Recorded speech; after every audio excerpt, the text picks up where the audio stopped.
A man accused of driving his car off a bridge with his family inside, then stabbing an EMS worker trying to help. I've been doing this for 24 years, and this is probably one of my first times seeing one get stabbed. What a witness says may have saved the first responder's life. We're warming up through our weekend before temperatures tumble again. See the timing of the cold front that will have you reaching for your winter coats. Then Asheville wants you to come visit. We'll show you what's back open after Helene. A man accused of stabbing an EMS worker in our area with scissors appeared in court today. His fellow EMTs say they've never seen anything like it. Thanks for joining us at 7 o'clock. I'm Ashley Rowe. And I'm Dan Haggerty. What a story here. The whole thing stems from a crash on Highway 64. Deputies saying that this man, again, intentionally drove his car off of a bridge with his wife and kids inside. Then he attacked the EMT who tried to help. WRAL's Heidi Kirk was in court today and spoke with other first responders about what happened. You can still see the marks here on the ground where Carlos Santos Guijarro's car fell from up above on Highway 64. And it was this spot here where EMTs came to the rescue and that terrifying scene played out. Carlos Santos Guijarros appeared in an Edgecombe County courtroom, entering in a wheelchair after his car fell more than 25 feet from Highway 64 to Howard Road Extension in Tarboro. Through our further investigations, we determined that that was not a traffic accident, that was an intentional act. Captain Robert Tinder tells WRAL News Santos Guijarro's wife and 2 kids were in the car with him. While he was getting medical attention, Tinder says Santos Guijarros took the EMT's medical scissors, then stabbed him in the neck several times. He had, it's like a puncture wound. It's not deep, but it was enough that if it wasn't the dull part of the scissors, it would have probably gone through his neck. He's facing 3 charges for attempted first-degree murder for driving his car off the highway and 3 more for assault for stabbing the EMT. I've been doing this for 24 years, and this is probably one of my first times seeing one get stabbed. Edgecombe County EMS says violence against first responders is not common in the county. But in some ways, Tinder says they're lucky this wasn't worse. It was a single car accident. Thank goodness, because that is a traveled road that he didn't land on top of another vehicle. Now Santos Guijarro is facing a $4 million bond. He's due back in court here in Edgecombe County on November 27th. Heidi Kirk, WRAL News in Edgecombe County. Let's take a quick moment and go in depth on a pretty strange thing that happened a little earlier at the Wake County Board of Elections today. 3 people who voted early or by mail-in ballot died before Election Day, but the board decided to count their votes anyway, which is something that they don't do. This all happened during today's final vote tally for the 2024 election. Provisional ballots processed, challenges reviewed, that sort of thing. They also decided how to handle the ballots of deceased voters. You see, 42 of those ballots of deceased voters were thrown out, but 3 others were accepted anyways. Isn't that against the rules? Well, kind of. It's a bit complicated. You see, technically, there isn't a law on the books about this, but election guidance from 2022 advised local boards to remove ballots from deceased voters if they're challenged. This has been practiced for decades. The goal of the rule, when it was first put in place decades ago, was to prevent people from casting a ballot using a dead person's name. That used to be a thing. It used to be difficult to cross-check voting information with death information. But today, it's different. Election officials use obituaries and death records from DHHS. In fact, the state even ramped up efforts this year to make sure that no one slipped through the cracks. The information comes to election officials every single week. Lawmakers know this, and they tried to pass a law to let votes count, these type that we're talking about. The bill lost steam, though, never made it through the Senate. So I guess for now, the rule is the rule, even if it isn't technically a law. We've got to obey the law, and the law now as it stands, that hasn't been refuted by any legal source that I know of, that we have no discretion in this matter. The law is unspeakably cruel to have us send notices to be opened by the children a few days after their parents' death. So again, the law is actually more of a rule, but the rule is the rule, and it's all technicalities anyway. These votes aren't supposed to count. So why let 3 votes count and say no to the other dozens of votes? Well, because people came to fight for those votes with some pretty compelling stories. One was of an 18-year-old girl, Daniela Smith Davis. She was a cancer patient. She voted early, in person, her first time ever casting a ballot, and then she died the next day. Her story has been all over social media. A few of the board members knew about this. That story likely played a bit of a role in their decision to let her vote count. It's a tragic story, an emotional story. The other two voters, Wilford Shea, cast a mail-in ballot. Michael Talbot voted early in person. Both died before Election Day. Today, their daughters came to the meeting. They told the board that their fathers were patriotic men. Voting was one of their last acts, and through their tears, the women begged the board to count their fathers' ballots, and they did. They got their way. And I'm wondering what you think about it. If someone votes and then dies tragically, why wouldn't we count their opinion? Because they're not here anymore? I don't know about you, but when I vote, I'm not doing it selfishly, at least not entirely. I think about my kids and the world that they'll inherit and want it to be on the right path when it's their turn to step up. Don't you? Shouldn't that part of your vote count for something? It made me think of this, which is admittedly a little bit morbid. There are 76 days between Election Day and Inauguration Day, and during that time, something like 640,000 Americans will die from old age to lightning strikes. Thousands and thousands of people who voted for a president they will never see become president.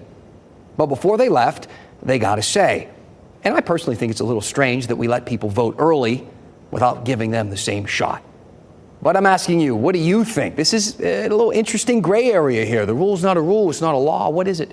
Send me an email, dan@WRAL.com. What's your take on the situation and the rule about deceased voters? Let's talk about it. Let's dig in. Maybe you disagree with me.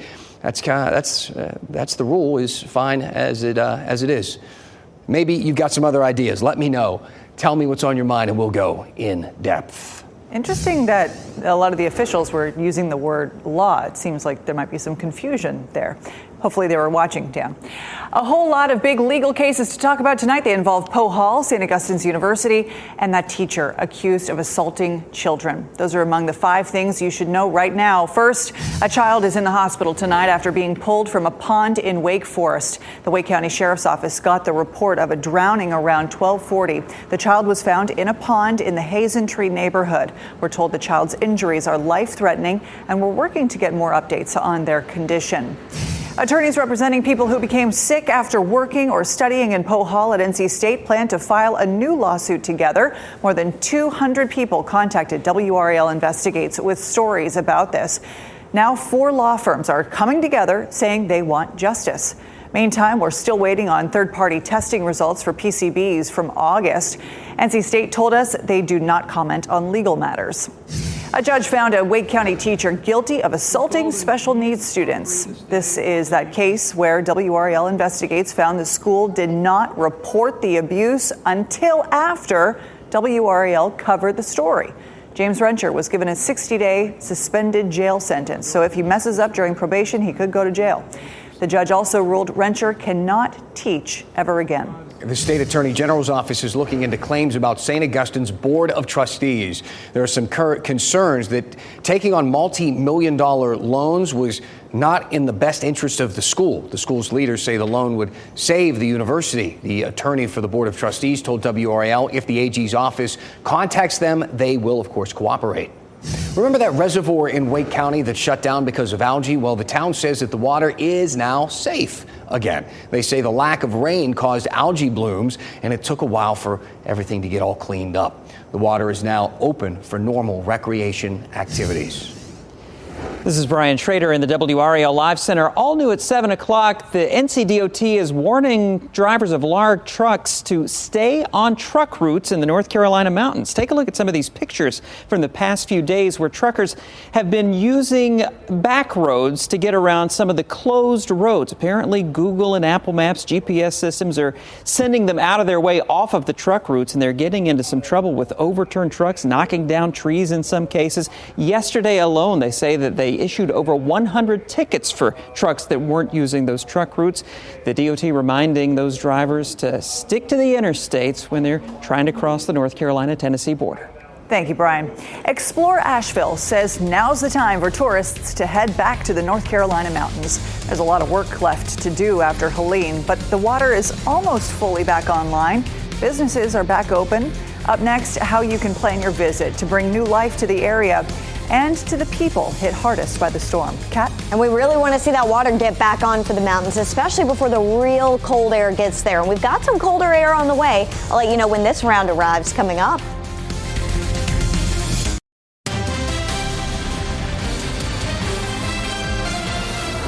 Nearly 2 months after Hurricane Helene devastated parts of western North Carolina, Asheville is welcoming visitors, and some of its biggest boosters are saying, come on, stay a while.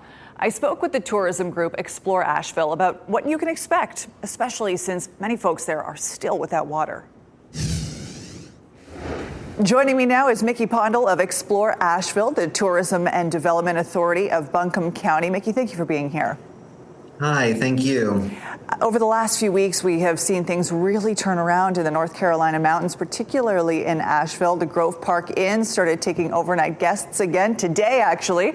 Asheville Parks reopened many of its locations. The Biltmore put up its Christmas tree. So great to see that progress. And we also learned today Asheville could have drinkable water by Thanksgiving, and the boil of water advisory could be gone by next week. This is all such great news. Give us some deeper insight into how the area has recovered since Helene hit in September. Yeah, it is really great news, and it's been so wonderful. The silver lining coming out of this devastating hurricane has been watching the grit and gumption and old-fashioned Appalachian spirit of the community pulling together. We've seen shops reopening, not just downtown where there wasn't that much damage from the storm, but even in hard hits areas like the River Arts District, artists and chefs are reopening. And not only that, but lending some of their space to competitors who have been displaced by the storm. And so everybody's really coming together, and we're so excited to welcome visitors back for the holidays and beyond. Explore Asheville says the city needs tourists to come back, and they can come back now. We're showing right now Visit NC's travel advisory map, and it actually shows that Buncombe County and the city of Asheville still shaded yellow, which of course means that folks should call ahead before planning any trips. Would you say this is accurate, or should Asheville be in the green, meaning fully open to visitors? Yeah, I definitely think it's wise for people to plan ahead, especially if you are planning on going to one of the higher impact regions like the River Arts District or Biltmore Village. Explore Asheville has put out a series of resources. You can go to exploreasheville.com and see neighborhood maps and listings of what's open and where. But a lot of areas of the city, from downtown to the Biltmore Estate to the Blue Ridge Parkway and West Asheville, those are pretty much fully open. I think people would be surprised to walk through downtown and see how vibrant and festive and decorated it is for the holidays. So at this stage, we're now over a month since the storm hit. How should visitors approach visiting the Asheville area? There's still the water issue. What do those call aheads look like? Give us a sense of things. Well, it is true that the city of Asheville is still under a boil water advisory. Now, most restaurants and hotels and places that have opened that provide water have brought in their own potable water from outside resources. And the water is completely safe to shower in, wash your hands in, all that kind of stuff. And they are making great progress. As you mentioned, it is likely that drinking water will be back by Thanksgiving or early December. But basically, I think that people should feel happy to come back, not just to enjoy the Asheville that they've always loved, but also because it really is more meaningful now than ever. We want people to be a part of our comeback and support the artists and local business owners that really need them more than ever. So what's next for Asheville? Well, we're going to wait for that water to be given the all clear. What's next for Asheville in this road to recovery? Well, it's been really exciting to watch people come together and offer collaborations. And I think what's next is honestly a new chapter in the city's history. And as devastating as the storm was, just like we weathered the flood of 1916, and this storm was, by all accounts, the worst flooding since then, I think we're gonna get through it and even develop new ways to, welcome people. One thing is that there's a lot of volunteerism opportunities opening up for people who want to help contribute to healing the land, cleaning up the river and the forest. It's very rewarding, and I think it brings people closer to the local community. Keep us posted with that volunteerism. There are so many people who come to me and say, Ashley, I want to help. I want to be able to get out there, but I also don't want to be a burden.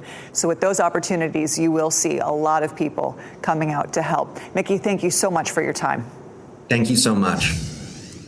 And just beautiful fall weather this weekend. Perfect stuff. I mean, it doesn't get better than this. November, mid to upper 60s, sunshine tomorrow, not a cloud in the sky. So we'll be able to dry out after some of the rain. But Sunday, we've got some upper level clouds, completely dry this weekend. Your outdoor plans are in great shape.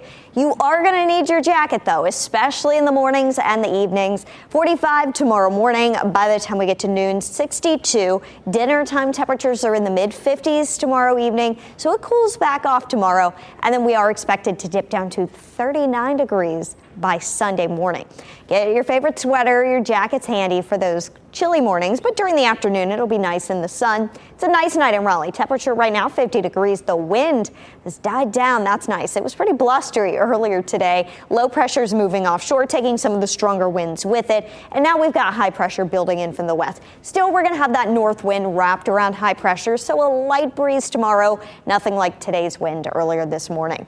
Mid to upper 60s this weekend, then we're back in the mid 70s next week. 3 days in a row with highs in the 70s, so very mild. If you're a fan of warmer weather, you're going to like early next week. But look at this drop. We go from 74 Wednesday down to 55 Thursday and 54 on Friday. That drop is coming with a big drop in temperatures and perhaps some rain as it moves through toward the middle and end of next week as well.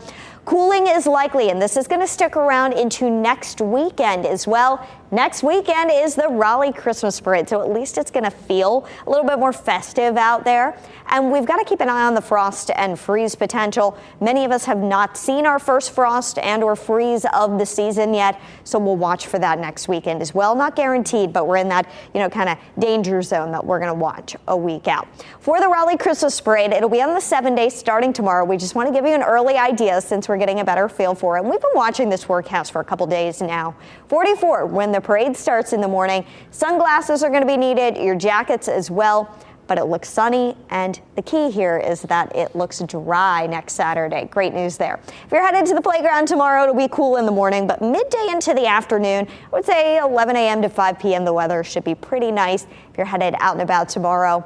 And for your 7-day forecast, we've got the dramatic temperature drop coming Wednesday into Thursday with that front, but we're going to keep an eye on Tuesday night into Wednesday for rain chances. That's going to be our best opportunity for rain and really our only chance for rain over the next 7 days. Some of that cooler weather that settles in at the end of next week could stick around as we head into Thanksgiving week as well. That'll be here before we know it, so we'll watch that potential in the long range as well. Right now, we're in the below normal temperature outlook for Thanksgiving week. All right. Thank you, Kat.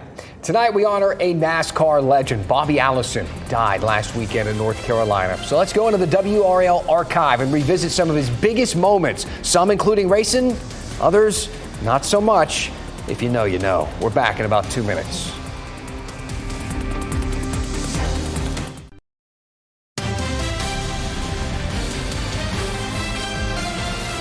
Well, on the same weekend the NASCAR season ended, the racing world said goodbye to a NASCAR great, Bobby Allison.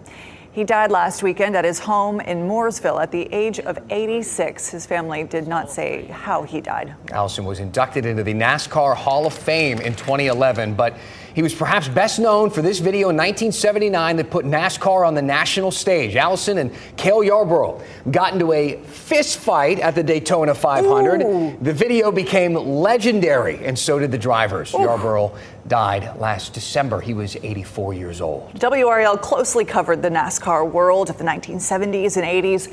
And tonight we take a trip into the WRAL archive to 1983, reliving the moment Bobby Allison won the Winston Cup Series.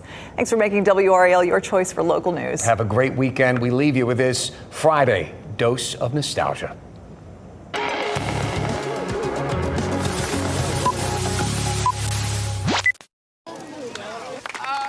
After more than 20 years of frustration, Bobby Allison's troubles are over. He has finally won a NASCAR driving championship. Oh, it's great. I'm telling you, I can't believe it. The Railbirds think Allison cruised home Sunday at Riverside. He only had to finish 13th to beat out Darrell Waltrip. But this was not a simple race for Bobby Allison. Those left and right turns nearly ruined his lifelong quest for the Winston Cup. The first tire went flat. It really, really hurt. You know, I just had a low feeling, and then when the second one went flat right behind it, I was really scared. Then it was time we just had to go and make our lap back up. Allison did that thanks to some shrewd driving. As the final laps passed by, Allison could relax, knowing only a freak accident could stop him. Allison credits his crew with keeping him rolling more laps than any other driver. You know, I've seen a lot of things where I was about 3 octaves above stock, and they just went right on with their work and many times bailed me out. The big question, now that he has his championship, will Bobby Allison bail out? I'm going to race for a little bit longer, and I think the difference is now that's one thing that doesn't have to nag at me like it has for the last several years. I think we'll be in there again somewhere. Probably somewhere near the front. Bob Holliday, Action Sports 5. Keep watching WRAL News over the air Channel 34 and Spectrum Channel 1257.